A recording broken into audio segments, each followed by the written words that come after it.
Good evening. I'm Bill Bowie, and welcome to our committee and board meeting this evening, March 23rd, 2022.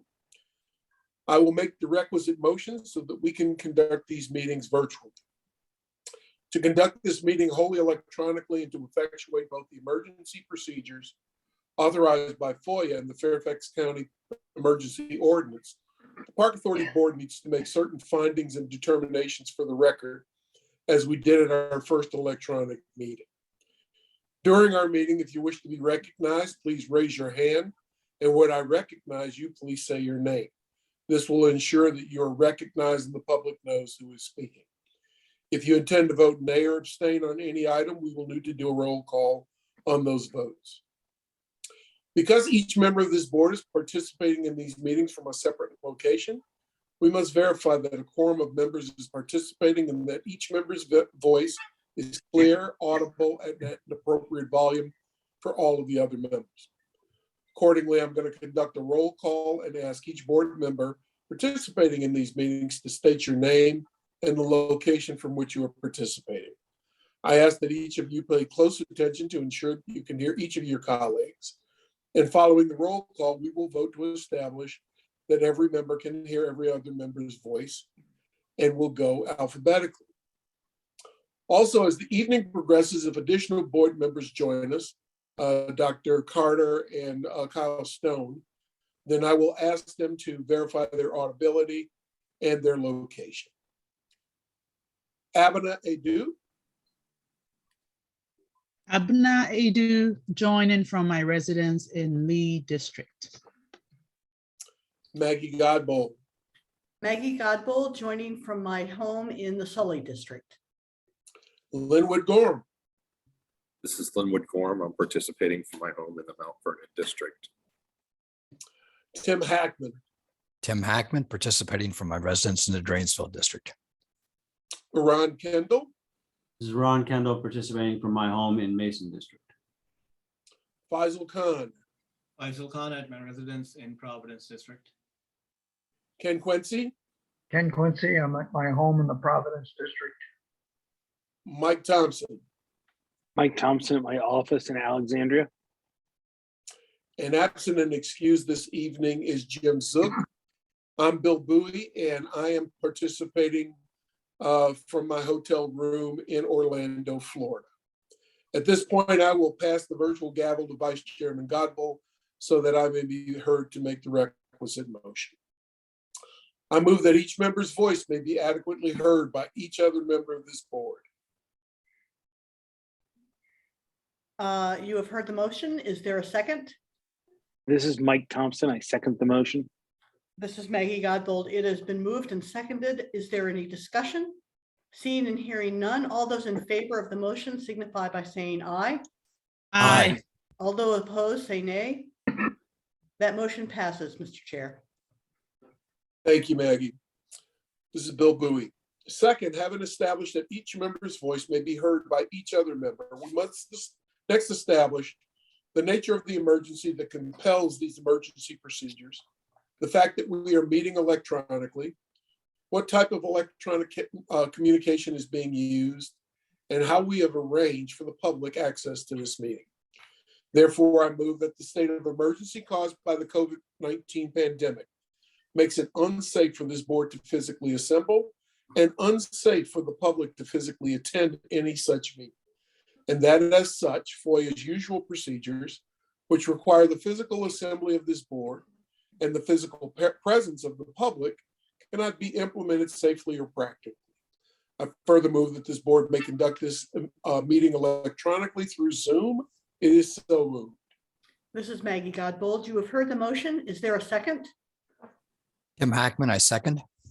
Maggie Godbold, is there any discussion?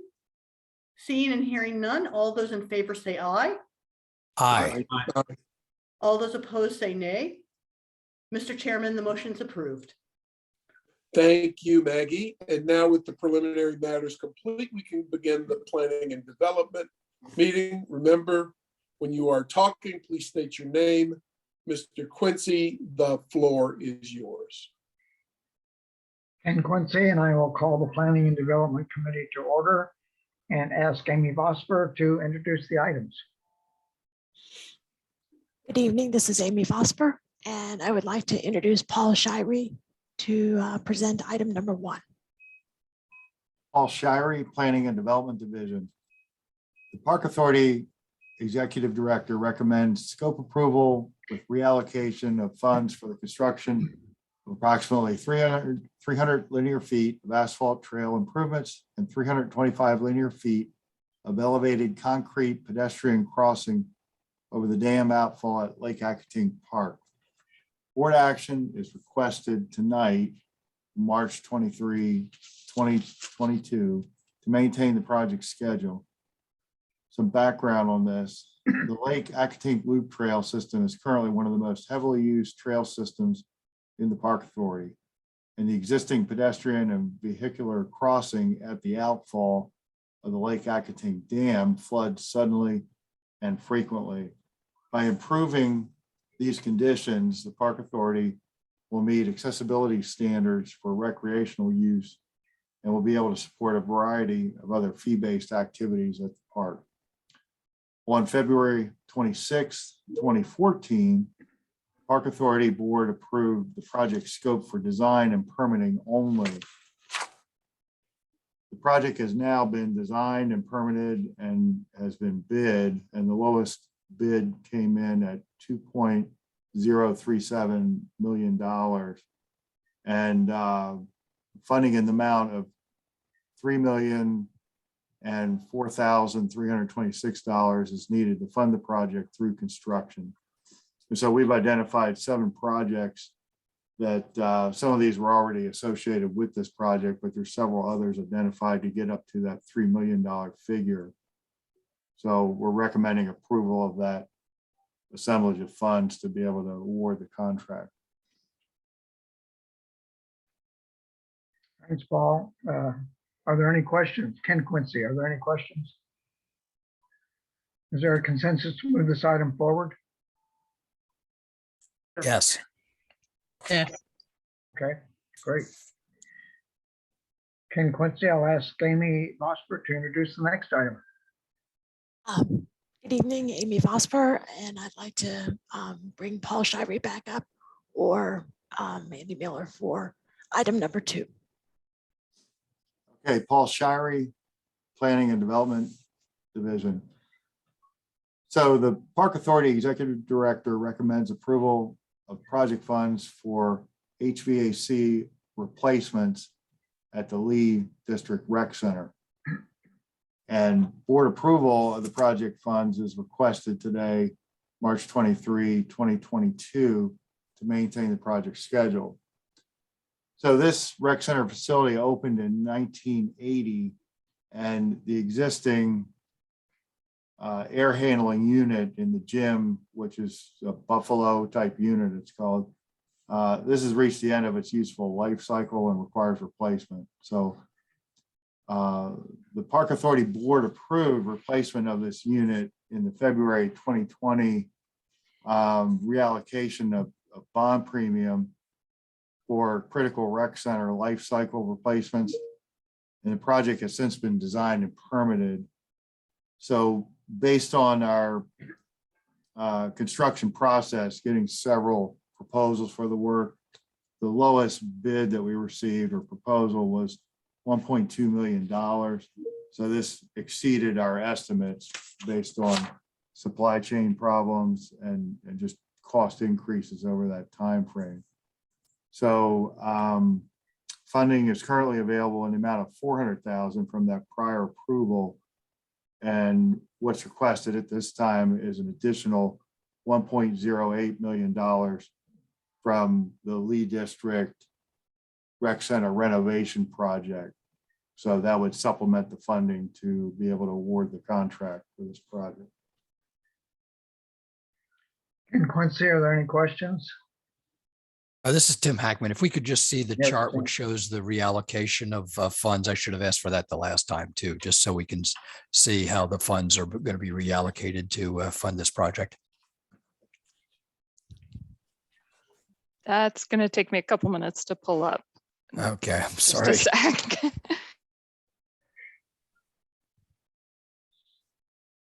It was in the board package that was posted, but I just thought it would be helpful for us to see that before we make a final decision or make a decision to move it forward.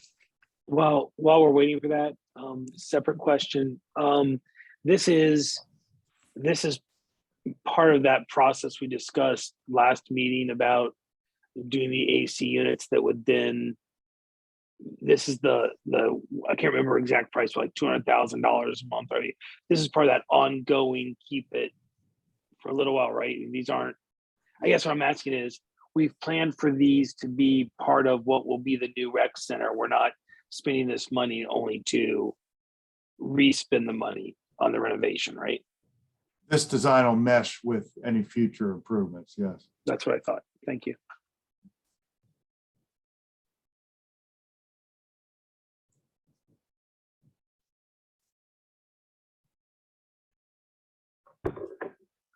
As far as the cost breakdown, there's 400,000 in the existing project that we already had. And then the 1.08 million is coming from the project number is PR 000147. So yeah, until that cost breakdown. Tim, are you asking for the actual breakdown of where that's being spent then? I'm happy to forego that and so that we can move on. It would have been helpful to have that to show people how it was being broken down, but it's in the board package. I'm happy to move forward with it on that basis. So let's Ken, you're welcome to ask your consensus question again here now. Okay, if there are no more questions, Ken Quincy, if there are no more questions, is there a consensus to move this item forward? Yes. Okay. Ken Quincy, I will now ask Amy Vosper to introduce the next items. Thank you, Ken. This is Amy Vosper, and I'd like to introduce Adam Nguyen to talk about the FY22 and 23 FCPA court improvements. Okay. Hello, everybody. I am Adam Nguyen with Planning Development, and tonight I'll be presenting FCPA's planned pickleball improvements along with all the other court renovations for FY22 and 23. Next slide, please. So to provide a bit of background, the pickleball study was completed and endorsed by all of you last year. Additionally, we built our first 2 dedicated pickleball courts at Wakefield, and the ribbon cutting for these should be occurring within the next couple of months. And the Park Authority has been quickly progressing in adding pickleball throughout the county. In just the last 2 years, we've added 19 more pickleball courts. So the remainder of this presentation will focus on FCPA's future plans for pickleball over the next 2 years. And as you can see in the benchmark chart, we're ahead of the curve with pickleball offerings, although there is still demand for additional courts and then also groupings of courts in different parts of the county, which I'll go over tonight. Next slide, please. The pickleball study lays out 4 approaches to increase pickleball and meeting the demand in the years ahead. The first is updating all of our previous shared use pickleball courts to the new standard of 2 pickleball courts per tennis court. This would automatically add 26 pickleball courts without impacting tennis. The second is building 2 dedicated pickleball only complexes to accommodate the need for locations where there's larger drop-in group play or tournaments can occur. And then the third is adding pickleball if found appropriate as court resurfacing and repairs are done. And many of the listed improvements you'll see later in the presentation fall into this category. And then the fourth is to just continue planning for pickleball as we master plan parks. Next slide, please. So the following chart shows all the pickleball additions along with other court improvements that are planned for FY22. The parks shaded in the blue are projects that would be funded with maintenance funding, and the parks in beige be funded with other sources such as bonds and sinking funds. Some of these improvements are converting existing tennis courts to shared use courts. Others are converting 1 tennis court into multiple dedicated courts where we can have where we have more than 1 tennis court in those locations. And then, as mentioned previously, all of these courts are up for reconstruction, resurfacing, or repairs according to the park ops maintenance cycle, because the surfacing of these courts are in poor condition and need redone. So all these locations and changes are guided by the site selection criteria and recommendations that we put together in the pickleball study. A couple ones to note on this is George Washington and Lewinsville Park are targeted as the parks where we'd be considering a larger pickleball complex. And we already held a meeting and have plans for improvements at Lewinsville Park, which I'll go into more detail later in the slides. And then, so for FY22, we'd be looking at adding 17 to 21 new pickleball courts. And the reason for the range is that some parks will require further study to determine if we can fit 3 or 4 pickleball courts basically in the footprint of an existing tennis court.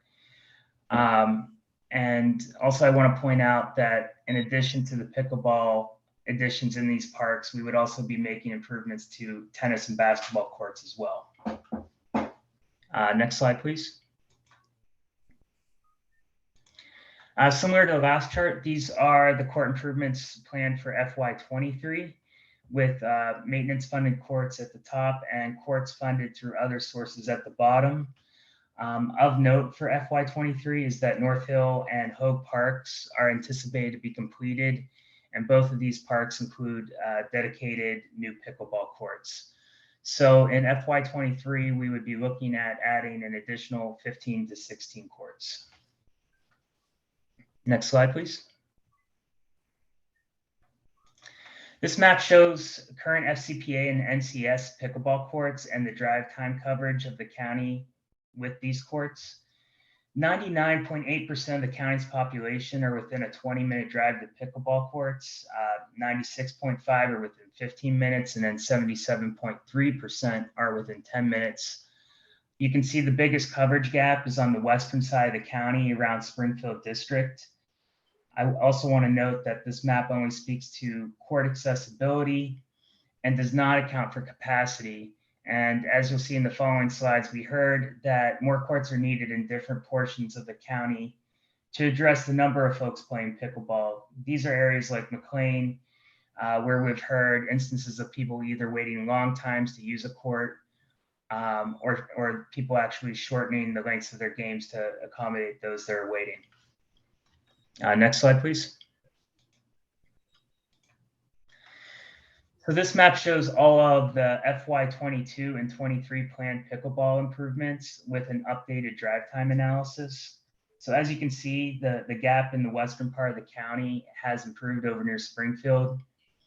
The orange crosses show places where we have pickleball, but increase the number of courts in that location. The red cross is for new locations in 2022, and then the green crosses are for the new locations for 2023. Next slide, please. So this is a composite map that shows the specific areas of the county where drive times will be improved as a result of the FY22-23 planned improvements. So those are the areas you see in bright red and purple. And again, this really makes an impact on the western half of the county. Next slide, please. I spoke previously about capacity with pickleball. This map roughly shows what parts of the county we've been hearing the most requests for additional pickleball courts. The McLean area, Springfield, the area around Tyson's and Mason District are some of the hot spots shown in the darker shades of blue. And several of the planned pickleball improvements are in these areas are to address the need for more courts to meet the demand where we might have one pickleball court at a park, but more needed to accommodate just the sheer number of players that are showing up in these parks. Next slide, please. This map highlights the 2 planned pickleball complexes, which was a recommendation of the study. So Lewinsville Park and George Washington Park have both been found to meet many of the site criteria for a grouping of 6 or more pickleball courts. And then the shaded area on the map represents the 20-minute drive time. And this is the time that we heard from throughout the survey that folks would be willing to drive to basically go to a larger pickleball complex as these. Again, there's a drive time gap on the western side of the county, and we would target this area for any future pickleball improvements after FY23. Next slide, please. This map shows how FCPA's pickleball locations and planned improvements align with vulnerable areas of the county. The darker shades of blue are the most vulnerable, and the yellow are the least vulnerable. Many of the court improvements occur in areas of the county that have been listed as average to very high. And then it should also be noted that in many of these locations that the basketball and tennis courts are being improved in addition to the pickleball improvements at the selected parks. Next slide, please. So to summarize, we'll be nearly doubling the amount of pickleball courts that we have in the next 2 years. 14 tennis-only courts would be resurfaced or repaired. Then 9.5 basketball courts would be improved, and then there would be 2 new half basketball courts being constructed. Next slide, please. So these slides focus in on the specific pickleball improvements that are anticipated for Lewinsville Park that we previously held a public meeting on. The park currently has 6 tennis courts, a practice court, and 2 basketball courts. Next slide, please. As you can see from the photos, the condition of the courts need a full reconstruction of the paving. There's very large cracks and uneven playing surface. So improving their condition, this would lead to increased usage of both the tennis and pickleball, which is the overall goal. Next slide, please. So a public meeting was held in December to present pickleball addition options to the community. And a public comment period was offered following the meeting, and 98 comments were received and 1 letter of opposition from an HOA. Additionally, we met with McLean High School to understand their court usage as they permit out the tennis courts yearly in the spring. Next slide, please. These are the pickleball addition options that were presented to the community at the public meeting. The first option showed dual striping 3 tennis courts for pickleball. The second option showed replacing 1 tennis court with 4 dedicated pickleball courts. And the final option showed replacing 2 tennis courts with 6 dedicated pickleball courts. So out of the 98 comments that we received, the majority of respondents most favored 6 or more dedicated courts. Next slide, please. So the following, which was the middle tier option, is the staff's recommendation, which is converting 1 tennis court to 4 dedicated pickleball courts, and then dual striping one tennis court to accommodate 2 more pickleball games. And the thought is that this will help meet the demand for pickleball courts in the McLean area, but really doesn't do at the expense of losing too many tennis courts, which are used by the community in McLean High School for practice. So one of the benefits to constructing dedicated pickleball courts is that it lessens the competition for tennis courts that may have already been being used for pickleball, and it achieves this in the footprint basically of 1 tennis court. So it takes some of the pressure off the tennis users as well. So the improvements would consist not just of improving the surfacing for the pickleball, but of all the tennis courts, the practice court, and the 2 basketball courts. And the estimated project cost is $700,000. Next slide, please. Shown on the screen is the proposed funding sources. where there is residual money that would be tapped for these improvements if we were to build next summer. And then the second alternative is utilizing the sinking fund replacement cycle in the summer of 2024.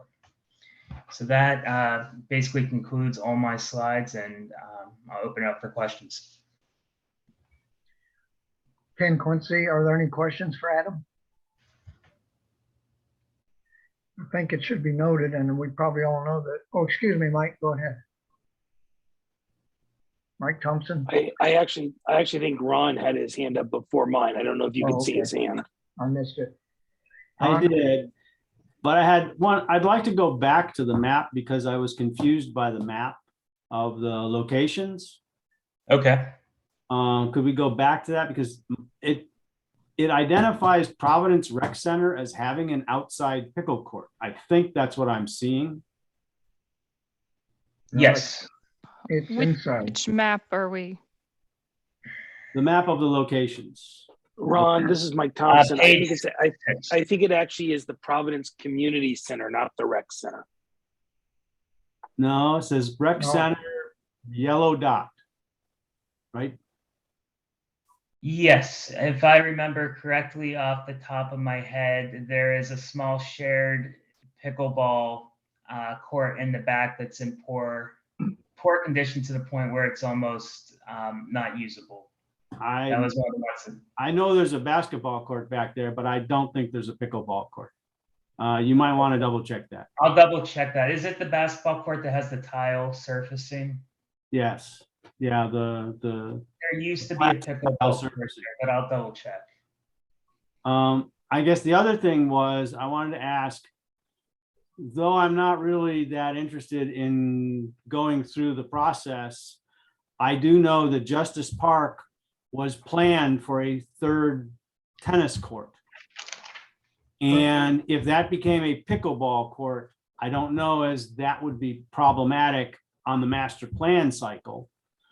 But I'm not sure I want to go back into the community and suggest we're going to put another court there. It's up to you guys on the staff, whether you think that's a viable location. I think it would be a perfect location because there's not a lot there of pickleball near Justice Park. That was it. Yeah, we'll definitely look Thanks, into Ron. that. Mike Thompson.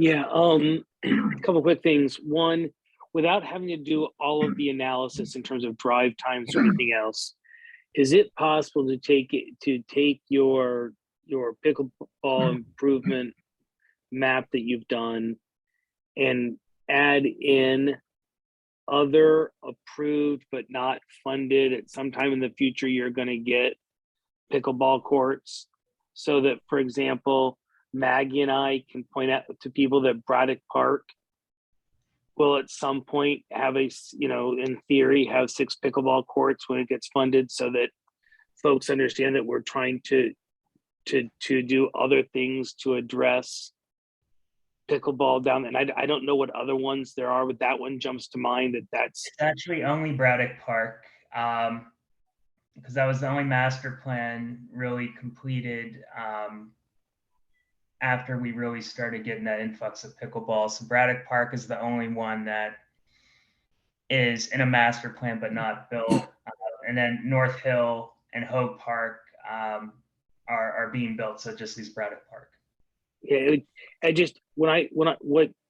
had not thought about it this way, but literally south of Stratton Woods and west of, I guess, South Run District Park is a little bit west of Providence Community Center. There's no pickleball courts of any sort. We have the 2 now that are potentially planned. It would just be good if we should be thinking through a solution for that area of the county, I guess is the way I'll say it. Through planning. Oh, yeah, I'll help you say it. I'll help you say it too. I mean, because literally we've got all these facilities and people in Reston, and we don't have any pickleball courts Reston Herndon. I mean, you really can't call them that. Stratton Woods is a shared tennis court. The Southgate Community Center is part-time. You can only use it from 10 until 12 in the morning, 3 days a week. It's not because it's a community center, it's in a gym. So there's no use there by anyone outside of senior citizens that happen to have 10 to 12 open on those 3 days. And then Stewart Road only has, it shares tennis as well. So there's literally nothing on the western side of the county, nothing. And we do have Shallow Woods being updated to convert one of the tennis courts into 3 to 4 dedicated pickleball courts. Okay. That'll help Yeah, out a little and bit. again, this is Mike Townsend. I would just maybe sit down. I don't know who the right people to sit down with in Maggie's world, my world, whoever's world, but I just think that I mean, I know I worked with you guys to get the restriping at Rolling Valley and South Run. We need it, whether it's creative intermediate solutions, whatever the long-term solutions are. There's just huge swaths of the county that need to be thought about. So I'll let Maggie, who's trying to say something, I'll get out of her way. Yeah, thanks, Mike. I'm actually wanted to start by saying these maps are very good and I thank you for them. I want to ask the park to think about using these maps to help us try to get funding. It's a really great tool to show and say, if we look at what we're missing here, here's all the spaces that we don't have services. Here's what the funding would be. This is all we would need to be able to cover these areas and to provide these. And there's such a screaming need for this that supervisors and others would respond well if we could do a what if. So that was kind of where I was going to go. Mike got much more specific, but I want to ask the park to, dream. What wouldn't it be great if we had the funding to be able to do whatever, and then make a map that shows that, and that's a very compelling communication tool that we can use. That was it. Definitely. Thanks, Mike. Ken, Yes. Tim Hackman. One other comment with respect to Bill's discussion about Reston. It might behoove us to talk to our friends at the Reston Association to suggest to them that they might dual stripe their courts to offer some additional capability and take some pressure off. They actually I can speak to that. They're oversubscribed already. They've taken one of their tennis sites, and they literally have 20 to 30 people at sometimes waiting on games on the courts that they've specifically converted for pickleball only. And that's RA that requires you to buy a tennis membership into RA. And a lot of those folks are outsiders. So the pent up demand, I see that 3 or 4 times a week when I'm over there. Thanks. Yeah. I've heard from multiple folks in the pickleball community that, wherever we end up building the first, 6 or more courts in one area, that opens up a whole new world of what they can do out there. And they mentioned tournaments and sponsored events and everything that goes along with that. Sure. The demand of the pickleball users. I mean, the whole thing about pickleball is the camaraderie.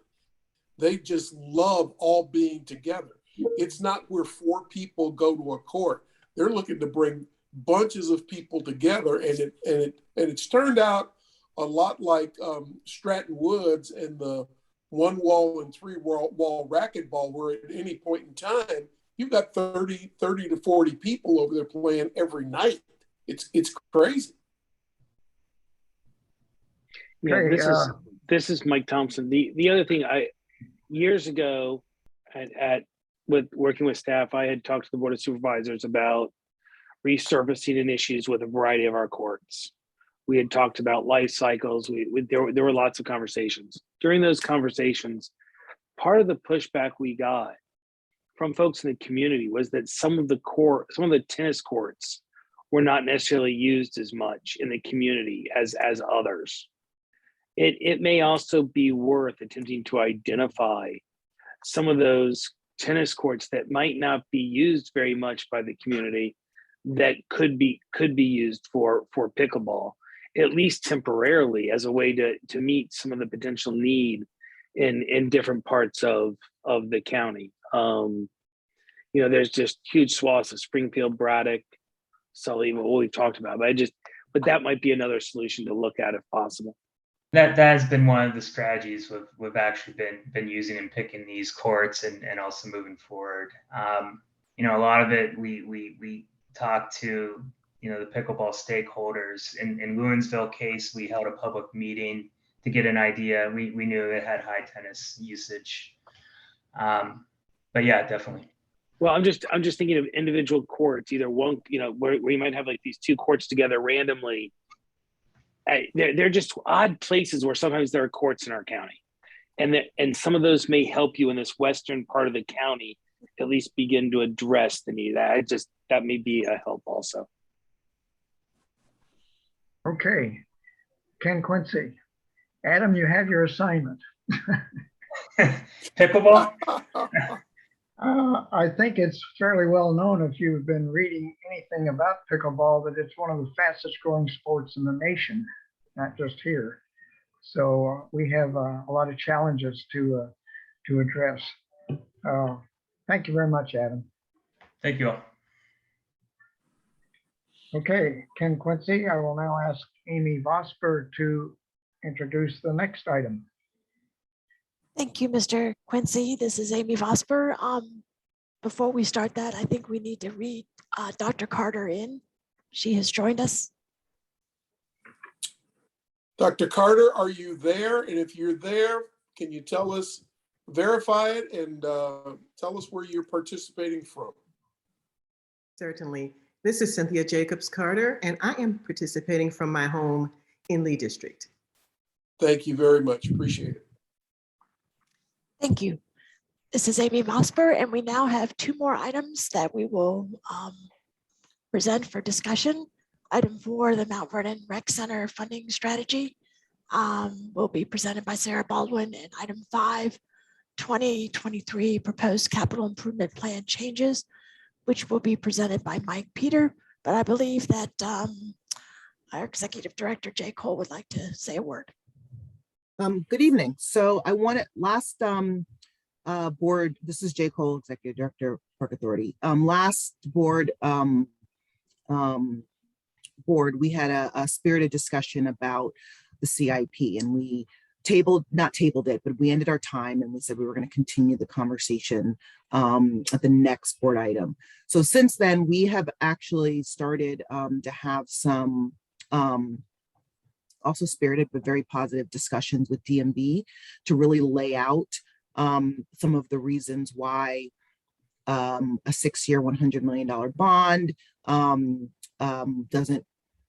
hinders us a lot in how we solve some of our rec center problems, the big ticket items like Mount Vernon and Audrey Moore. That meeting was just today. We're going to continue to have those conversations. I think that, we can obviously discuss it, but we're not going to come with any more solutions, because that's what we're working with DMB. And our hope is that we come to the board with DMB with what our proposed solution is. I think that there are a lot of things that they didn't understand about how we manage our budget. I think that there are a lot of ways that we can change the way that we manage our budget with their understanding of how high we need in our each bond cycle, or there are a lot of things on the table. So, it was our first meeting. We're going to continue on, and we'll definitely keep you guys up to speed on where we are when we start seeing a light at the end of the tunnel to really talk about how we're going to tackle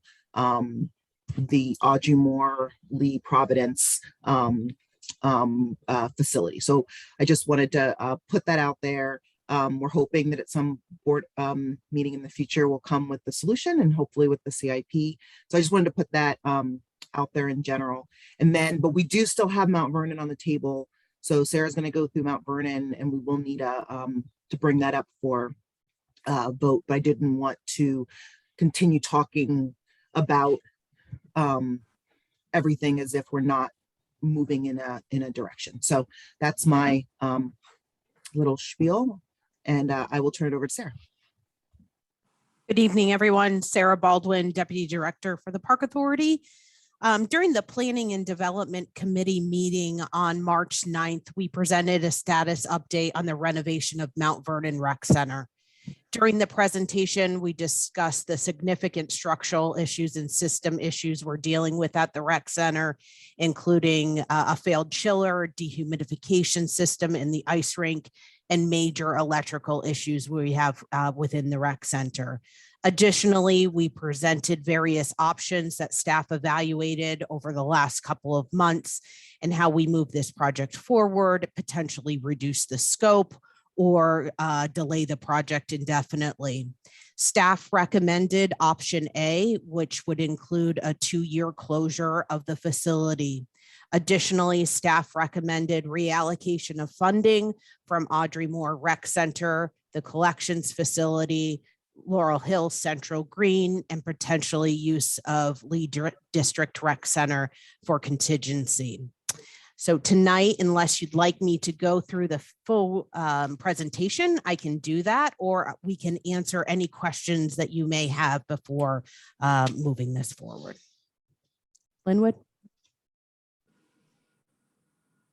I just wanted to let everybody know that, of course, one of the reasons that we didn't take this decision in this committee at the last meeting was we wanted to make sure that the community had a little bit of time to react to what we planned on doing. I have had some conversations with the hockey community, and I'm finding them, as always, understanding and professional, and whereas they're in a scramble state of mind to figure out what they're going to do for the 2 years of closure. They have, I think, suggested to me, I think the idea came from them, that they're optimistic because they feel like they will have 2 sheets of ice sooner than actually the original plan. So I feel like, again, they're understanding and supportive at this point, and was really happy that that was their reaction. That's great to hear. Thank you for that update, Linwood. Any other questions? Ken Quincy. Okay, Sarah. We need to have a consensus to move this forward. Correct. Do we have that? Yes. Yes. Yes. Okay. Thank you. Next, Ken Quincy. The next is Mike Peters. So it was the continuation of the CIP. So Okay, if gotcha. there are any questions about the CIP, we did them both together last board. So I kind of gave my spiel before both of them this time, just to keep it together. So if there are any questions that you have of us for the CIP, but otherwise we weren't going to bring forward anything, just the fact that we're talking to DMV. Right. And I think it's noted, as we probably all know, that there are conversations being held with the individual supervisors on the budget and the capital plans. Yeah, Ken, this is Mike Thompson. Yes, Mike. There was some discussion of these issues at the budget committee meeting at the Board of Supervisors. And I know that at least my understanding is that you guys are working on some answers to those questions that came up. When you have those answers, can you share them with us as well, so that we can, I know the supervisor's offices want to hear the answers, but there are also some random folks out there who have become interested in understanding what's going on, and who may have heard things from county staff that made them doubt our point of view. And it would be helpful to have answers. Good point. Yeah, the hope for the CIP is going to be, and this is one of the things that I brought up, the hope for, I think that there's a lot of misunderstanding, like I said before, about how, about our CIP. And I think that the meetings are starting to sort of get us to understand each other a little bit better. And my hope is that we go for the Q&A, the Board of Supervisors, that we're going with DMB, to not just have the Q&A, but come with with a solution to the CIP issue. That's my goal, in general. So yes, when we have the answers, but I'm hoping that the conversations that we're having are moving towards, we're going to this is an issue. If it was a simple issue, then hopefully it would have been solved a long time ago. It wasn't solved a long time ago. It's going to take bigger heads than, as many heads in the room as possible. And let's try to, figure out a way that, we can be explaining, the situation moving forward and coming with a solution. But I get your point, Mike. Thank you. Other questions, comments? Okay, well, we will hear more on this, I'm sure. And we already have a consensus to move the Mount Vernon Rec Center funding strategy forward. Are there any other questions to come before the committee? Comments? If not, this is Ken Quincy. I will hereby adjourn the Planning and Development Committee meeting. Thank you, Mr. Quincy. And now we have a slight break for the meeting for the awards committee. 6:30. Yeah. Okay, it is 6:30. This is Bill Bowie. And I'd like to start the awards committee meeting and turn it over to Dr. Carter. Good evening, all. This is Cynthia Jacobs Carter, and I am about to start the awards committee meeting right now. So I would like to turn this part of the meeting over to Judith Peterson. She will present this item. Judy? Thank you, Dr. Carter, and thank you, Ron, who is the co-chair of the committee. And it's my pleasure to come before you this evening, Judy Peterson, Public Information Officer, and to talk about the Ellie Doyle Park Service Awards and the board's award program for the coming year. We'll take a little look at the past, and then we'll quickly tell you where we hope to be going this year. Next slide, please. So just to give you a recap, we had a really, really robust program last year, 23 nominations, 44 award presentations. The difference in number, of course, is because of the outstanding awards. Awards show numbers because we were virtual last year. 986 people who viewed the public input webpage, 325 people who participated in the virtual event, 332 people who viewed the video, 245 comments received by public input, and about 75 people who were commenting during the program. For those of you who watched that program, that was probably one of the nicest parts of the entire presentation, was to see people interacting in the chat and congratulating each other. The program came in way under budget. For 2021, it was about $2,600.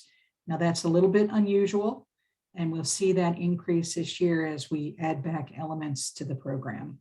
Next slide, please. So the 2022 LA Doyle Park Service Awards, we have them listed here, and those are the usual awards that we would put forth with one change. Our equity plan includes the development of an award to support the creation of a culture of diversity that considers One Fairfax in all decision-making and fosters opportunities that advance racial and social equity. And to that end, myself and other members of the committee and our chairs have worked to put together a proposed award, which we'll talk about in just a moment, the Justice, Equity, Diversity, and Inclusion Award. We'll hear more in just a minute. All nominations will be due on Friday, June 17th this year. And we've already got the nomination form online, and that is the address there. Of course, we'll be doing a lot of outreach. Next slide, please. So let's talk about this proposed award. Again, we are proposing an award dedicated to supporting the county's One Fairfax initiative. You may recall that the Park Authority was one of the first organizations to adopt this initiative. And we believe that this award is going to be, that the whole idea behind it is a declaration that all residents deserve an equitable opportunity to succeed. And we hope that this is reflected in the award. This award recognizes significant tangible contributions made by individuals, organizations, or businesses who help accomplish the Park Authority's strategic priority to enhance diversity system-wide and foster a culture of inclusion in parks or within the surrounding community. Sorry. Timing is everything. This award seeks to include a broad spectrum of real-world initiatives, including but not limited to facilities, programs, and systemic change.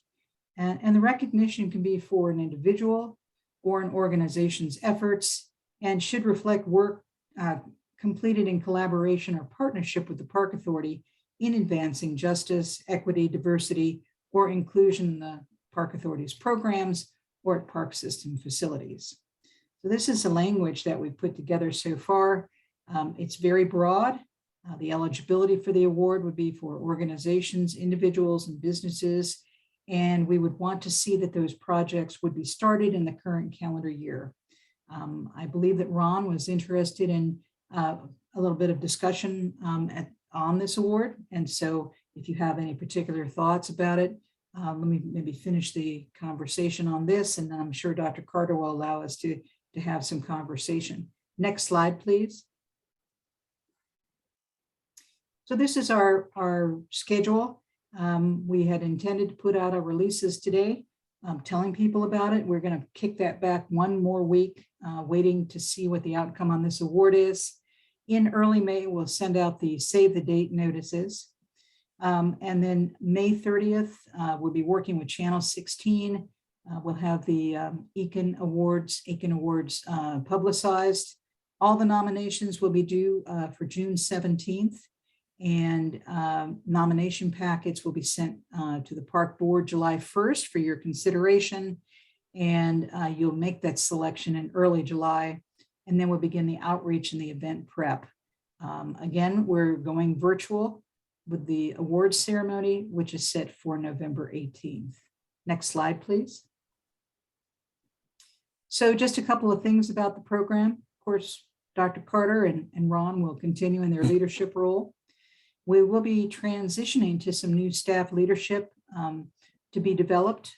As many of you may have heard, that this will be my last LA Doyle before I head towards retirement, but that's a ways off. But we want to make sure that this program lands in the right hands to continue what has been a great awards program for the Park Board.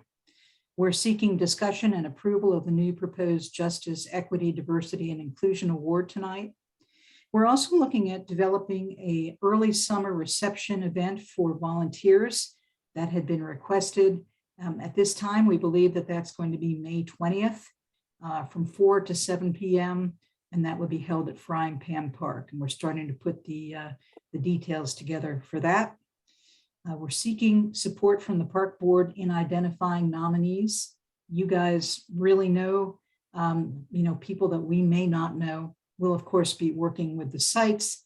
We'll be doing outreach to communities, friends groups, PVTs, supervisors, and we'll be putting it out on social media, IRs, that type of thing.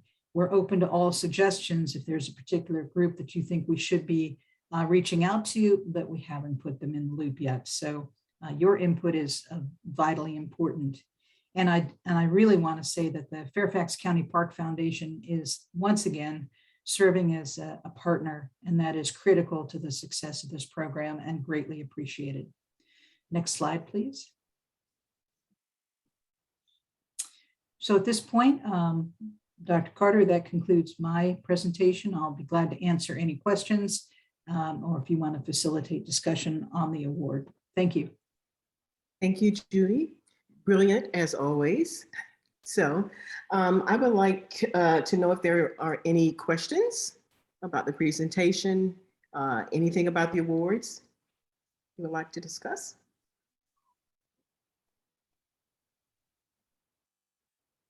Hearing none.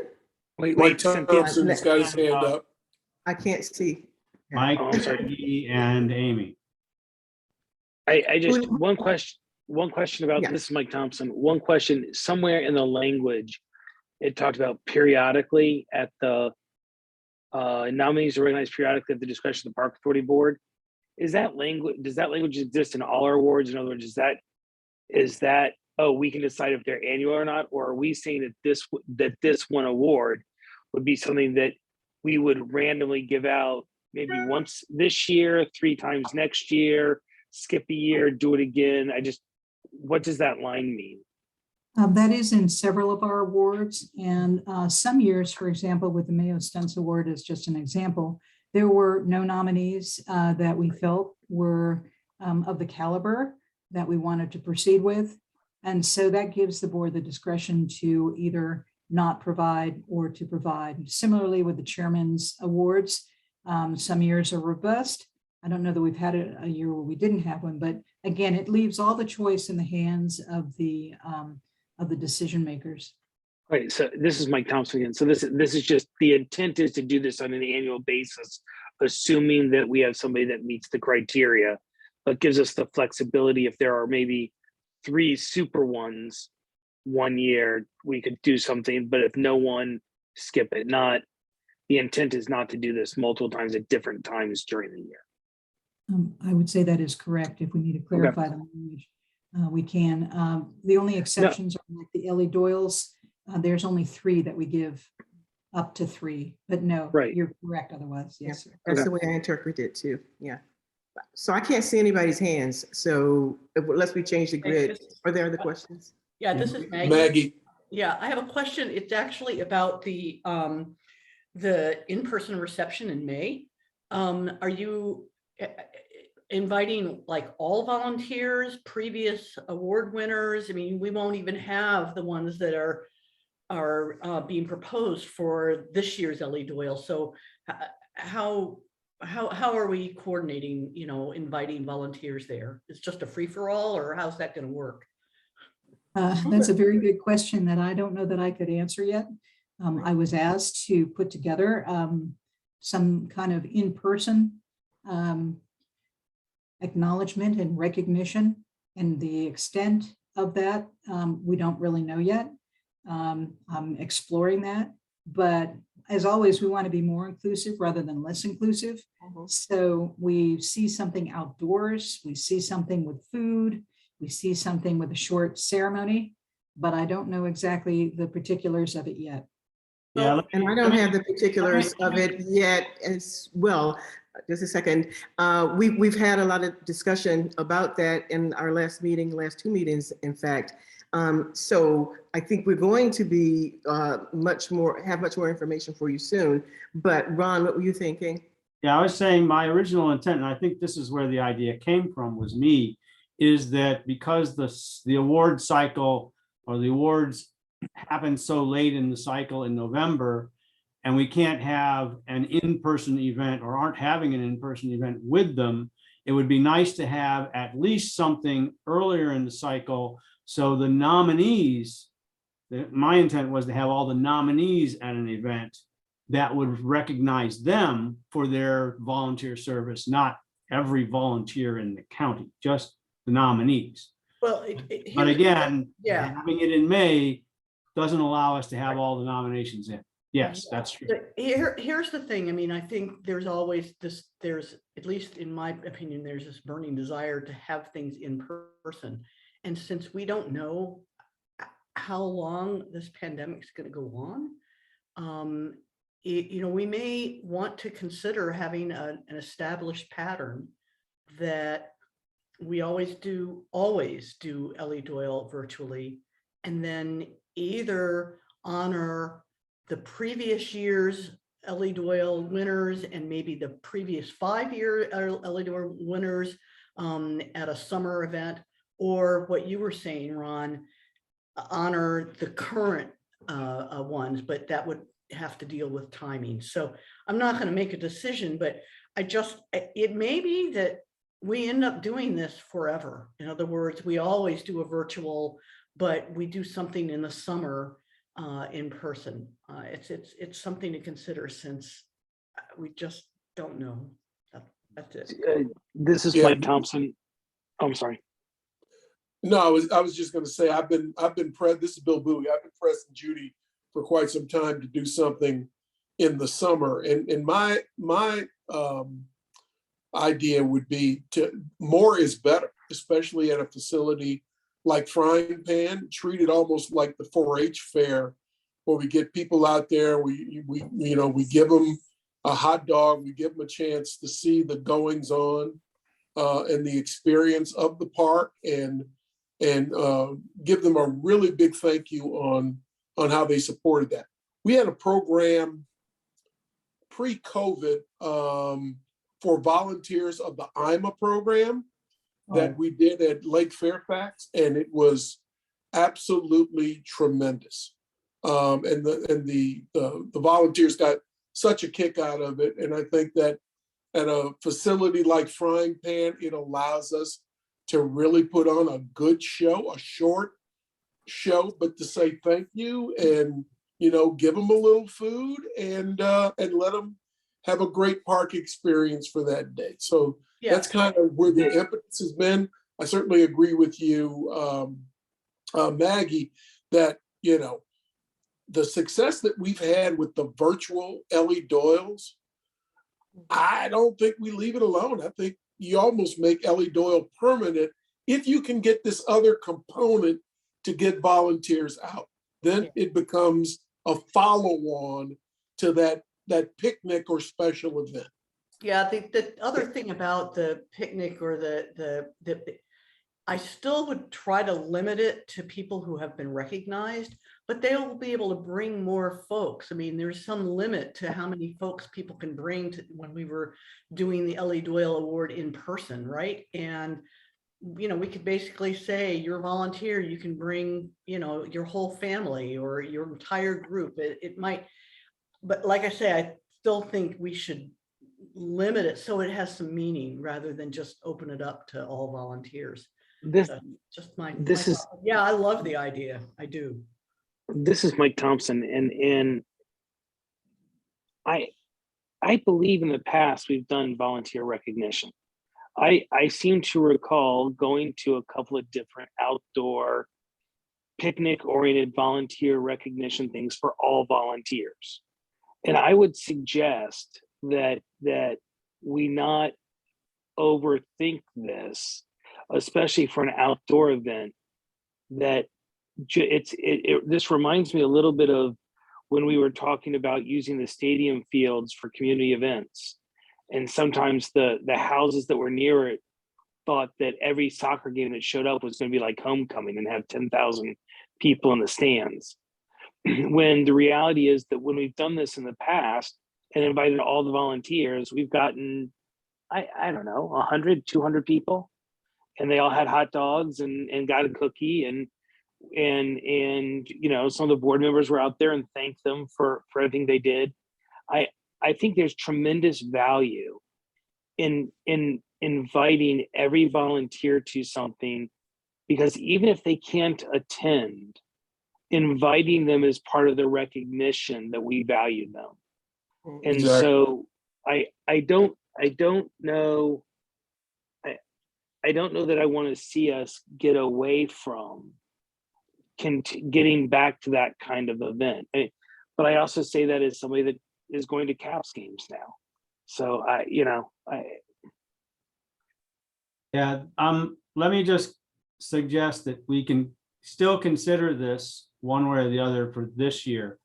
The issue I would have is if it becomes an all volunteer, it's no longer an award event. So it becomes more a FCPA park staff event or board event that would have to be manned by staff or board members or volunteers of some sort.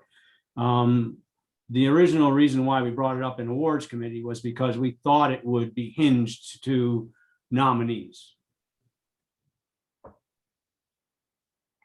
This is Linwood. Hey, I'm loving this idea of keeping it virtual. It's such a produced thing at this point that it just plays so well, on the computer. And frankly, Judy and everyone's done an excellent job with it, and it's really good. My thoughts on the awards thing or recognition for volunteers is that we do want to figure out a way to recognize or show our appreciation for all our volunteers, whether they got an Ellie Doyle or not. So, I mean, I would like to at least give some thought to it being all the volunteer event in the summertime. And it gives us a chance to be advocates. It gives the board a chance to be advocates and to tell our story for what we think is important, and to listen to them, to have them tell us what they think is important in the park system. It just gives us another tool in our toolbox. This is Jay. Can I ask a question? I know I'm not part of this discussion, but why not add you're talking about thanking volunteers and saying that volunteers are great and bringing them all in. So why don't we just consider that an award, right? That's the everybody volunteer award that's in person, and then the Ellie Doyle's for the rest of them is virtual. Yeah, there's nothing wrong with that. And like Linwood said, we want to recognize all of our volunteers. Right. And the Ellie Doyle is that extra special layer that's the cream on the top. Mm-hmm. But to say thank you to everybody and let them know that they're special and we couldn't do without them. Right. And this is Mike Thompson. It aligns with what we've done. It aligns with what we were doing pre-COVID. That the change becomes maybe the Ellie Doyle going virtual, but we were doing a volunteer event. And I going back. Aligning with the way we used to do things isn't a step backwards necessarily. It may be a step towards normal. Any other comments? Questions? Can somebody read me in? Yeah, Mr. Stone, who are you and where are you? That's so silly. Kyle Stone, Braddock District Park Authority representative, joining the meeting from the Fairfax campus of George Mason University. So this is, I love the idea of the new award. Absolutely think it's something we should do, but it does give me an opportunity to kind of make a comment I made before after I saw the first 2 or 3 Elliott Doyle awards in person when I became a board member, is that our awardees are predominantly old and predominantly white, which stands in stark contrast to what we're, I think, trying to do here with this award. So just a general plug to, we need to be much more aggressive and much more strategic in our outreach to when we bring in award nominations, to make sure we are hitting the entire Fairfax populace and not just maybe the most active or loud people. So just putting it out there. I do think it's a great idea. But this is a kind of a comment I made before, and this just gives me another opportunity to say it again. Well stated. Well stated. Yeah, one final word on the new award. Actually, 2 words. The first was the Ellie Doyles tend to run on fiscal year because we have the nominations due in June. This one is identified as calendar year. I don't know if that limits us to like a 6-month time frame in order to get someone identified for it. But I also think when we thought about the new award, we didn't so much want it or need it to be linked to the Ellie Doyles. It was something that could stand alone as an award we would give with its own representation and its own timing. I think that the Ellie Doyle The Ellie Doyles are the Oscars. And I think that we should, for the new award, I understand the special nature of that award, but it's like a lifetime achievement kind of award that's very, very special. And it's adding a cherry on top of what we're doing at Ellie Doyle. So I would keep it in that same vein, and I would just let it. Surprisingly, we've probably got a number of people that we can nominate and discuss for that award now, just based on some of the things that we've been working with and through the last year to 18 months. We have seen some real heroes and sheroes in those discussions about equity and inclusion with various projects that we've got in the tunnel. So let's get on with it. Let's find those people, those special people, so we can have them as a consideration for that award. It's a great idea by you and Cynthia and Judy. This is outstanding. Thank you. Thank you. Any other Ken questions? Quincy's there. Yeah, Comments? Dr. Carter? Yeah, I Yes. just want to supplement what Bill said. I think that's a great idea, but I would not limit it to people. I would limit it to, or extend it to groups. I can think of 2 groups right now that would probably qualify. So it goes beyond individuals into groups. Yeah, Ken, this is Maggie. The award does say that you Mhm. know, organizations, even businesses are Right. eligible for that award. So definitely a great award to have. I'm glad you guys did. Absolutely. Yeah.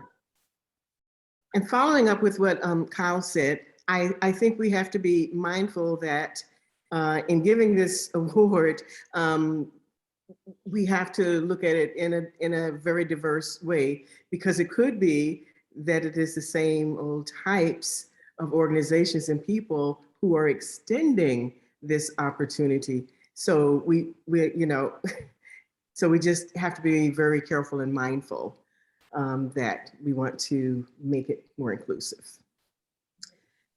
Other comments?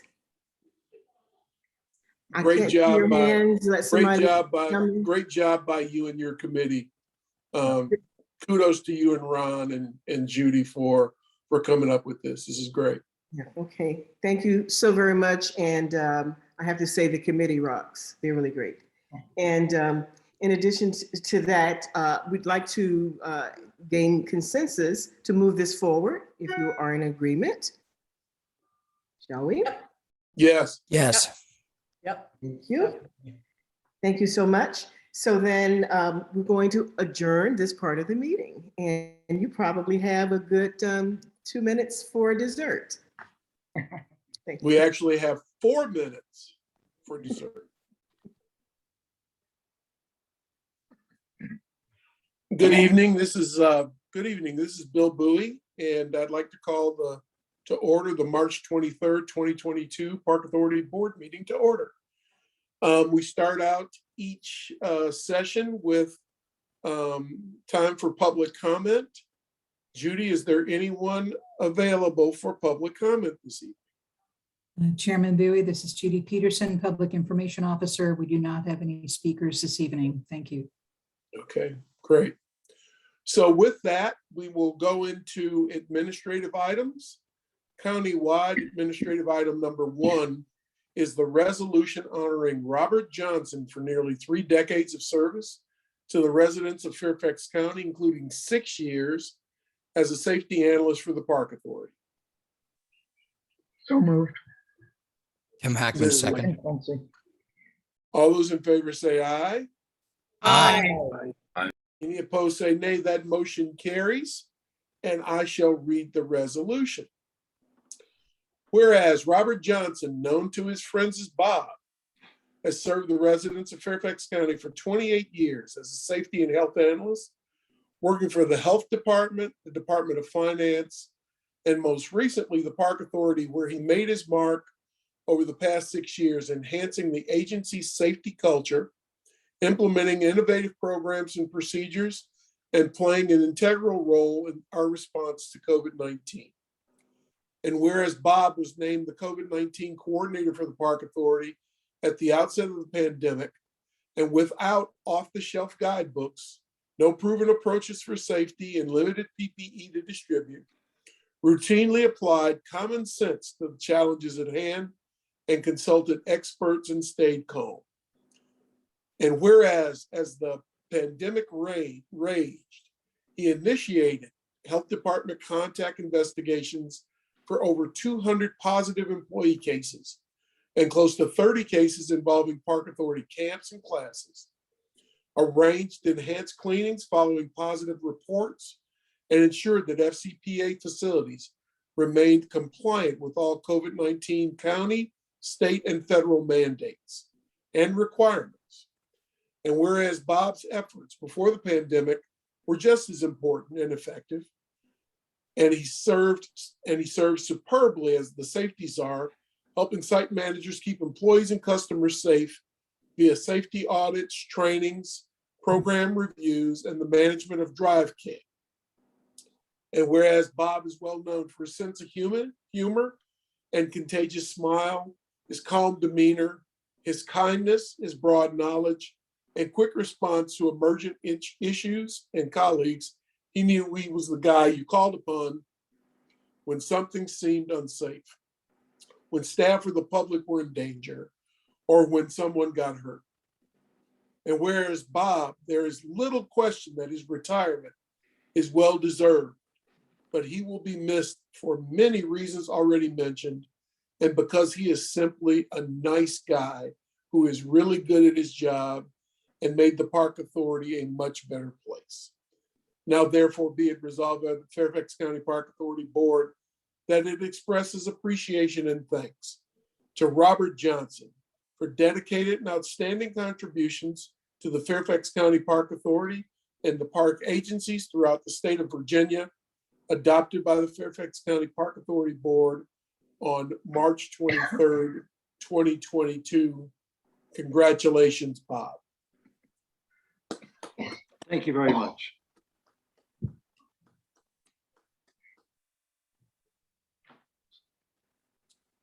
Bob, would you like to say a few words? Oh, you never have to say that twice. The safety office is a wonderful program. It is a one-person office, and I really owe a tremendous debt of gratitude to the folks in the director's office, Sarah and Amy, Allison and Jay, all the division directors. They're the ones that really help me do my job. If I come to them with something that needs to be shared with staff or volunteers or visitors, they have been tremendously supportive for me to get the word out to the sites, to all of our constituents. So it's really, while it's a one-person job, I have a tremendous amount of people supporting me to go in this direction. So it's been a tremendous honor working with the folks at the Park Authority, and I cannot do it without the help of every single person within the authority. So thank you so very much. I really appreciate the kind words. Thank you, Bob. We really appreciate it. Are there any other board members that would like to say anything? Okay, good deal. Thanks, Bob. Thank you so much. Best of luck in your retirement. Appreciate that. Okay.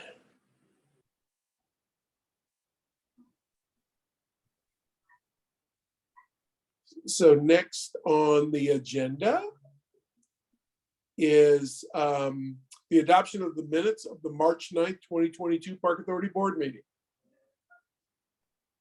Mike Thompson, I move the adoption of the minutes. Maggie Godbold, I second the motion.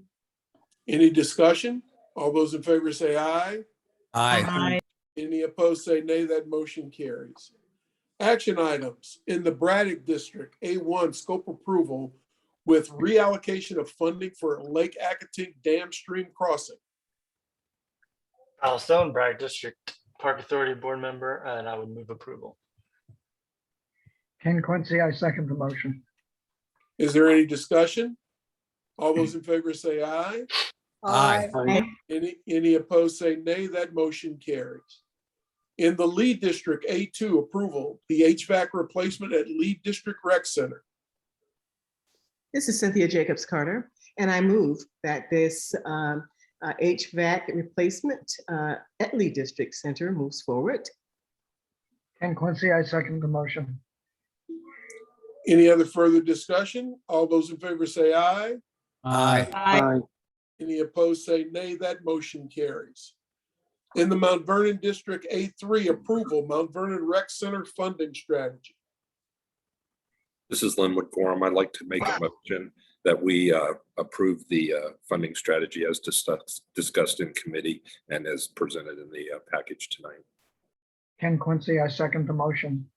Is there any further discussion? All those in favor say aye. Aye. Any opposed say nay. That motion carries. Countywide A4, the Ellie Doyle Park Service Awards. This is Cynthia Jacobs Carter, and I move that we move this forward as well. This is Ron Kendall. I second the motion. It has been moved and seconded to a motion to approve the new Justice, Equity, Diversion, and Inclusion Award. Any other discussion? All those in favor say aye. Aye. Any opposed say nay. That motion carries. Congratulations to all the folks involved in that. Information item countywide information item number 1 was the Park Authority Policy Review. Information item number 2 countywide was the FY 2022 second quarter budget review fund 10,001 general fund. And information item number 3 was the FY 2022 second quarter budget award or budget review fund 80,000 Park Services revenue and operating fund. Chairman's matters. Chairman's been busy like the rest of you. Thank you very, very much for your advocacy. We have lit a fire. Can't do that to save my life. Yeah, I'm a figure skating coach. We have lit a fire in our community to really, really pay attention to the discussion around this year's budget. We have meetings scheduled across the board with the supervisors. Most of them are scheduled already, which is very, very encouraging because we have gotten their attention. Jay and staff have been doing a wonderful job working with and educating the folks across the street about how our model is completely different and real things that such a change would affect. So keep doing great things, and I think that we'll be heard. So the only other thing, again, thanks staff for doing a tremendous job. Everything that you touch turns to gold. And then I want to give a special shout out to Jesse Kaufman. Jesse, I was able to meet with Jesse and introduce him to the Vietnamese Golf Association of America that is looking to move their national tournament to one of our courses in the fall. And Jesse was very informative, and I think that he had a meeting this past Monday with them. I don't know the results of that, but let me just say it was a very, very positive meeting, and the VGA was very, very excited. And with that, I will turn it over to Jay. Thank you, Bill. This is Jay Cole, Executive Director of Park Authority. I want to start off by wishing our chairman a very happy one-day belated birthday. So as unprofessional as it is, happy birthday, Bill. I hope you're enjoying your time in Orlando. So I want to start off with thanking a Burke Lake Eagle Scout was honored for his service. So Eagle Scout John Rumal, I hope I'm pronouncing his name correctly, from Troop 1346 in Burke, Virginia, was named one of 9 national recipients of the 2022 Glenn Adams Award for his recent volunteer service at Burke Lake Park. Eagle Scout Rummel built and deployed artificial fish habitats, also known as fish attractors, at 6 different locations at the lake. He used 3 different types of artificial habitats at each site, including wood pallets, bucket trees, and hose matrix. He worked with Burke Lake Park staff members to deploy the habitats and a Virginia State fisheries biologist to approve the plan. During the pandemic, many more people had time to fish and become interested in this outdoor hobby. As a result, the fishing pressure significantly increased. These fishing habitats allowed bait fish to thrive and give the predator fish good forage. He and 9 other honorees are being honored tonight by the National Eagle Scout Association, which recognizes Eagle Scout projects that provide valuable service of an exceptional nature to a religious institution, a school, community, or other entity. The award recognizes each award recipient for his Eagle Scout Leadership Service project. So we definitely want to say it's great that a national award comes from Mike Thompson's area in Burke, Virginia. Next thing I wanted to talk about is Park Authority launches our Women's History Month webpage. The Fairfax County Park Authority has launched a new webpage celebrating the accomplishments and impact of extraordinary women who have shaped Fairfax County parks. This is the next series in a series of informative pages agency communicators are publishing to highlight topics of interest such as Black History Month, Earth Day, the Dark Skies Initiative, and others. In 1987, Congress declared March as National Women's History Month in perpetuity. A special presidential proclamation honoring the extraordinary achievements of American women is issued every year to commemorate and encourage the study, observance, and celebration of the vital role of women in American history. Our new webpage honors some of the women whose passion, leadership, and vision positively impacted the Park Authority's nationally recognized park and recreation system. Visitors can learn about inspiring park names, donors, leaders, historians, and park advocates on the webpage. So that's that one. And I feel like I'm talking about this woman every other time we have a park board item, but here is Cindy Walsh again. NACPRO honors XCPA Park Services Division Professional. Cindy Walsh, Director of Park Authority's Park Services Division, will be honored by the National Association of County Park and Recreation Officials, NACPRO, with a 2022 NACPRO Award, which honors excellence in the field of parks and recreation.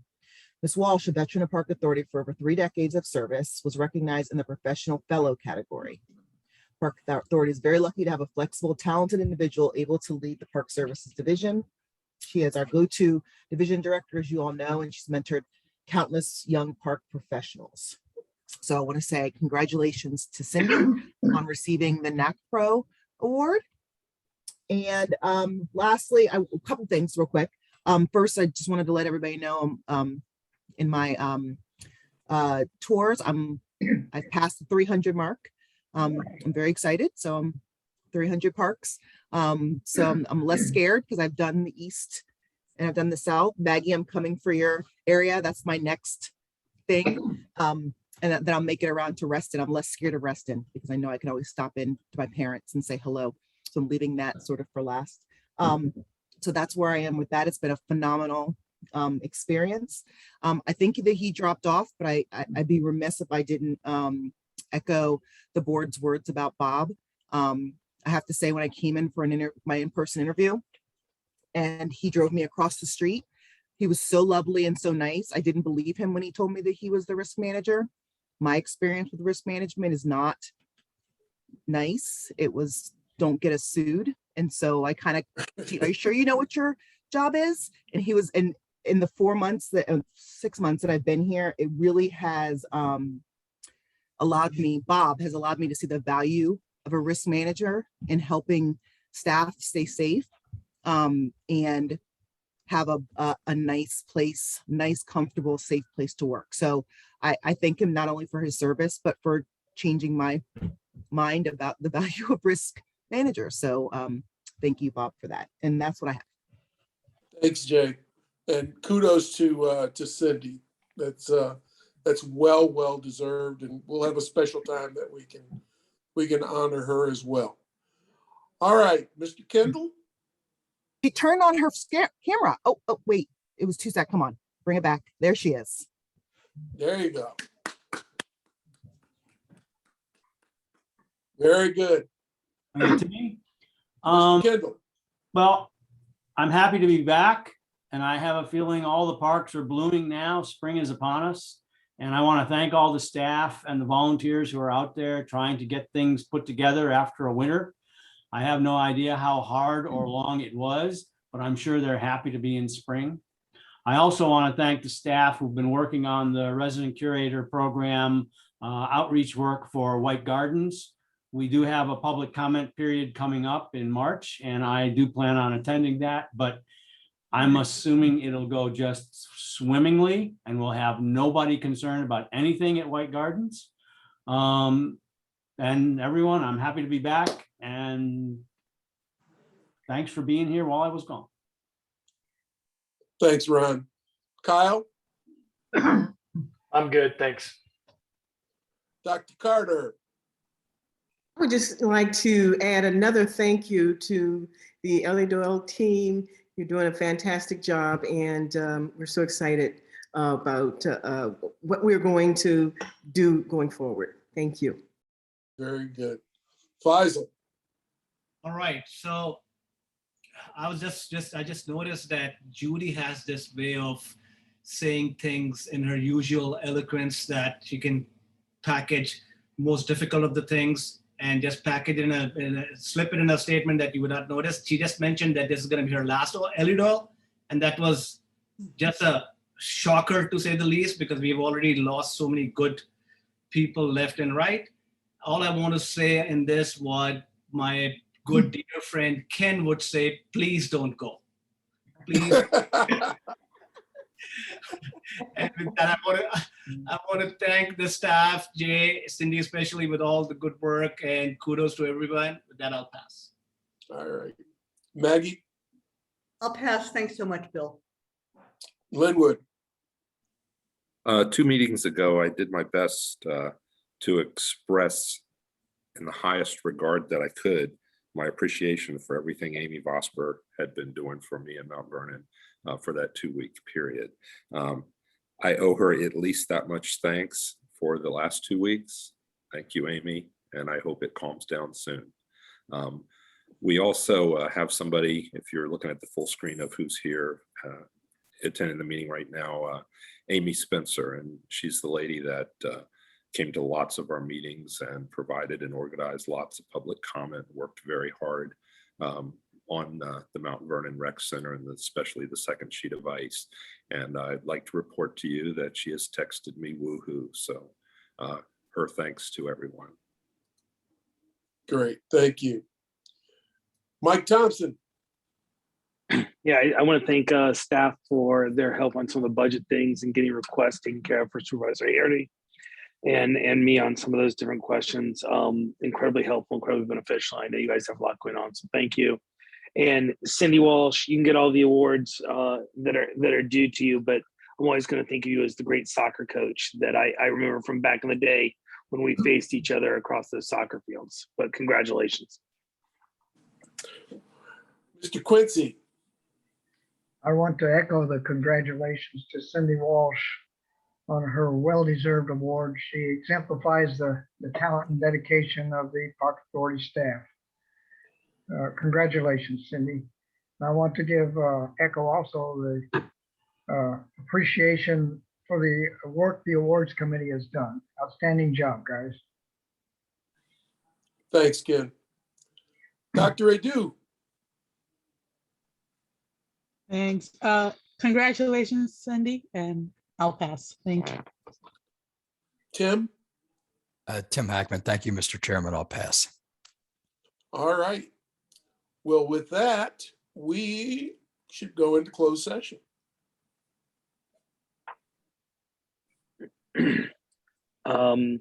This is Mike Thompson. I move the Park Authority Board recess and convene in closed session for the discussion consideration of matters enumerated in Virginia Code 2.2-3711 and listed in the agenda for the meeting as follows. Consultation with legal counsel and briefings by staff members and or consultants pertaining to actual or probable litigation where such consultation open meeting would adversely affect the negotiating or litigating posture of the vote body pursuant to Virginia Code 2.2-3711A7.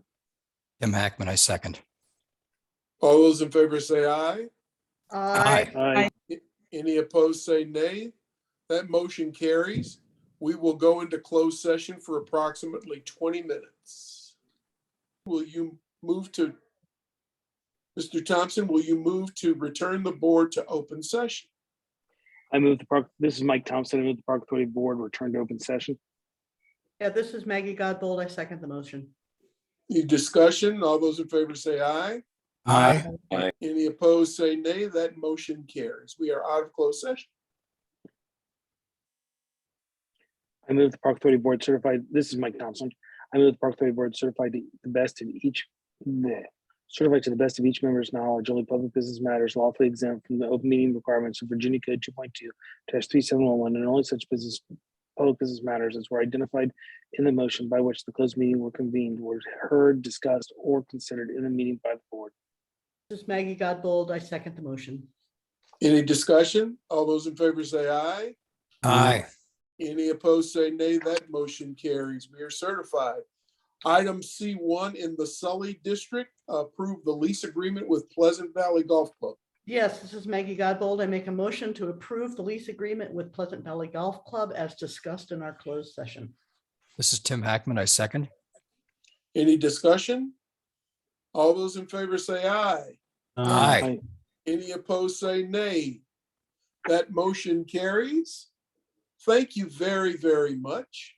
We will be in touch with all of you about the goings on with the CIB and the budget hearings and anything else that comes up. But in the meantime, have a safe evening.